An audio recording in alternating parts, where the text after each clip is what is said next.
I think is actually a little bit lower than the eyebrow on this side. And that will have the effect of reducing the length of the nose. At the moment, we think the nose is running, you know, that the nose is here and the eyebrow is here, and it creates it's a lot of space. Whereas if the eyebrow is a little bit lower, just a centimetre or half a centimetre lower, and the other eyebrow close to it, there's not an awful lot of skin between them. Do you see what I mean?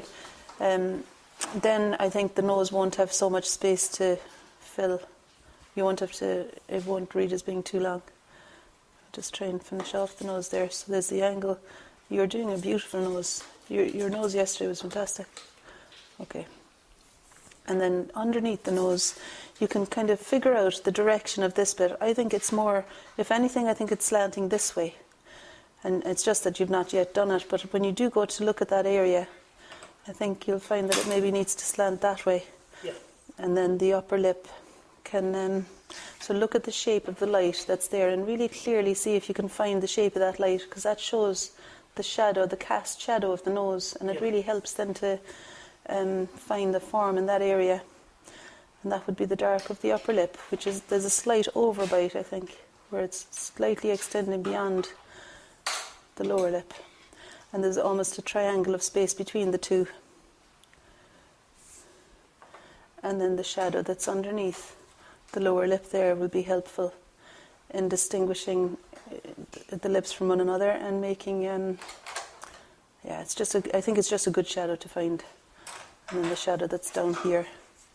So you're almost painting around the light. You're finding the jigsaw pieces of dark and light as they meet each other. And the shadow coming down from the...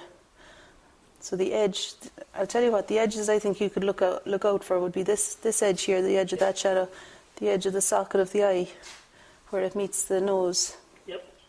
And it comes kind of from the... It comes from the eyebrow. And then, something there. And not to forget the angle that's there, but you don't. And then the shadow that's here.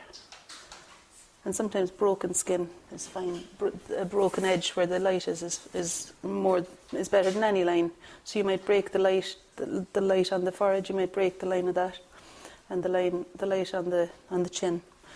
But I think maybe bringing that eyebrow down a tiny bit will mean that the nose doesn't have to shift up then, or it might just shift up a tiny bit. Yep. Okay. Yeah, so the forehead will come down a touch more. See, when I cover that, I think it'll work. Yep. I think. Okay. Brilliant.